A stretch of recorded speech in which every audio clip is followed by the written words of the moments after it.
आज के कहानी का शीर्षक है समय। उत्तर प्रदेश के छोटे से गांव लखनऊ के पास प्रयागराज से कुछ दूर एक गांव था, नाम था कालपुरा। गांव की मिट्टी में पुराने मंदिरों के अवशेष दबे थे, जिन्हें देखकर लगता था कि समय ने यहाँ अपनी कुछ यादें छोड़ दी हो। गांव में रहता था एक साधारण सा लड़का, नाम था आर्यन। उम्र मात्र 22 साल, लेकिन उसकी आंखों में एक अजीब सी गहराई थी। आर्यन का परिवार खेती करता था, लेकिन वह पढ़ाई के बाद शहर जाना चाहता था। लेकिन किस्मत ने उसे कुछ और ही रास्ता दिखाया। एक दिन जब आर्यन गांव के पुराने शिव मंदिर के पास से गुजर रहा था, तो उसने एक पुरानी घड़ी देखी। घड़ी लोहे की बनी थी, लेकिन उसमें कोई सुई नहीं थी। सिर्फ एक अजीब सा चमकता हुआ क्रिस्टल बीच में लगा था। आर्यन ने उसे उठाया और जेब में रख लिया। घर पहुंचकर जब उसने घड़ी को टेबल पर रखा, तो अचानक कमरे में रोशनी चमक उठी। घड़ी की क्रिस्टल से एक आवाज निकली, मैं समय हूं। तूने मुझे जगा दिया है। आर्यन डर गया। वह सोचने लगा कि शायद कोई भ्रम है। लेकिन अगले दिन जब वह स्कूल गया, तो सब कुछ बदल चुका था। गांव के लोग कह रहे थे कि आज 15 अगस्त 1947 है, स्वतंत्रता दिवस। आर्यन ने घड़ी देखी, उसमें अब एक तारीख दिख रही थी, 15 अगस्त 1947।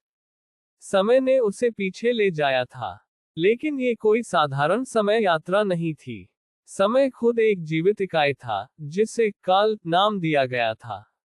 काल ने आर्यन से कहा, मैं हर इंसान को समय की यात्रा नहीं देता। तूने मुझे छुआ, इसलिए तू मेरा यात्री बन गया है। लेकिन याद रख, हर यात्रा में एक कीमत चुकानी पड़ती है। आर्यन ने पहली यात्रा में देखा कि उसके दादाजी अभी जवान हैं। वह उनके साथ स्वतंत्रता संग्राम की कहानियां सुन रहा था। लेकिन जब वह वापस लौटा, तो उसकी अपनी उम्र कुछ घंटे बढ़ गई थी। समय ने कहा, हर यात्रा में तू कुछ समय खो देगा। आर्यन को अब ये खेल अच्छा लगने लगा। वह समय की घड़ी के जरिए अलग अलग युगों में घूमने लगा। एक बार वह 2000 साल पहले गया, जब महाभारत का युद्ध चल रहा था। वहां उसने कृष्ण को देखा। कृष्ण ने मुस्कुराते हुए कहा, समय सबको बांधता है, लेकिन कुछ लोग उसे पार कर जाते हैं। दूसरी यात्रा में वह भविष्य में गया, वर्ष 2500। वहां शहर आसमान में तैर रहे थे, लोग उड़ने वाली गाड़ियों में घूम रहे थे। लेकिन वहां एक समस्या थी। भविष्य के लोग समय को बंद कर चुके थे। उन्होंने समय को एक मशीन में कैद कर लिया था, ताकि कोई मौत ना हो, कोई बूढ़ा ना हो। लेकिन इससे दुनिया रुक गई थी। लोग हमेशा के लिए जवान रह रहे थे, लेकिन खुशी खत्म हो गई थी। काल ने आर्यन से कहा, देख, इंसान समय को कैद करना चाहता है, लेकिन समय स्वतंत्र होना चाहता है। आर्यन ने सोचा कि वह इस समस्या का हल निकाल सकता है। वह भविष्य के वैज्ञानिकों से मिला। वैज्ञानिकों ने उसे बताया कि समय की घड़ी अब उनके पास है, लेकिन घड़ी का असली मालिक काल है। आर्यन ने घड़ी दिखाई। वैज्ञानिकों ने कहा, अगर तू इस घड़ी को तोड़ देगा, तो सारा समय एक साथ बह जाएगा और दुनिया नष्ट हो जाएगी। आर्यन ने फैसला किया कि वह समय को आजाद करेगा। लेकिन इसके लिए उसे अपनी जिंदगी की कीमत चुकानी पड़ी। जब उसने घड़ी तोड़ी, तो भविष्य का पूरा शहर हिल उठा। लोग बूढ़े होने लगे, बच्चे पैदा होने लगे, मौत वापस आ गई। लेकिन साथ ही खुशियां भी वापस आईं। काल ने आर्यन से कहा, तूने मुझे आजाद किया। अब तू मेरा सबसे करीबी यात्री है। लेकिन अब तुझे वापस अपने समय में जाना होगा। आर्यन वापस 2026 में लौटा। लेकिन अब वह बदल चुका था। उसके बाल सफेद हो गए थे, चेहरे पर झुर्रियां आ गई थी। गांव के लोग उसे पहचान नहीं पाए। उसके परिवार ने सोचा कि वह किसी दूसरे गांव से आया है। अब आर्यन को एहसास हुआ कि समय की यात्रा सिर्फ रोमांच नहीं, बल्कि एक सबक भी है। वह हर दिन घड़ी को देखता और सोचता, क्या समय सच में आजाद है, या हम सब उसके कैदी हैं। एक दिन जब वह गांव के मंदिर में बैठा था, तो घड़ी फिर से चमकी। काल की आवाज आए, अब तू मेरे साथ हमेशा के लिए यात्रा कर सकता है।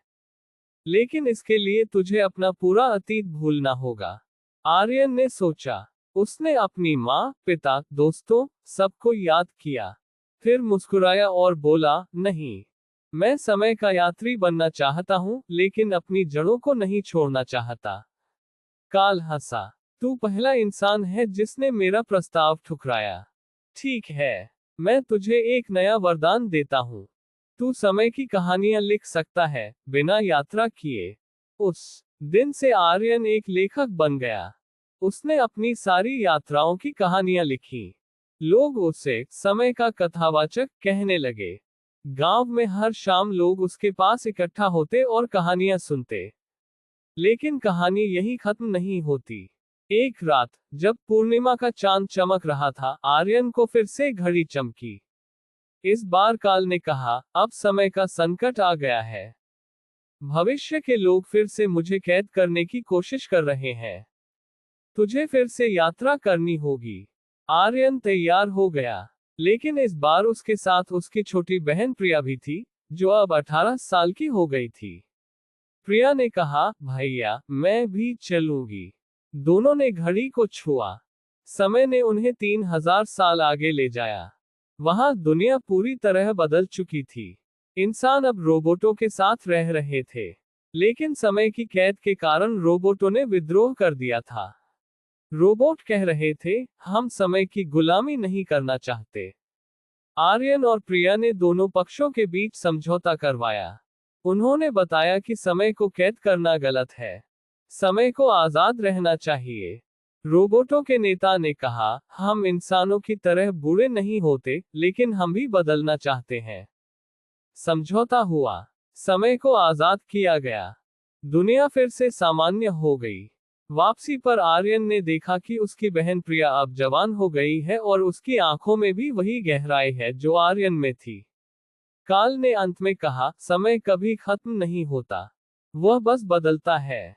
तूने मुझे सिखाया कि इंसान समय का मालिक नहीं, बल्कि साथी हो सकता है। आर्यन और प्रिया वापस गांव लौटे। अब दोनों मिलकर कहानियां लिखते हैं। उनके किताबों का नाम है समय का अंतिम यात्री। कहानी खत्म होने के बाद भी लोग सोचते रहते हैं, क्या समय सच में आजाद है, या हम सब उसकी कहानी के पात्र हैं।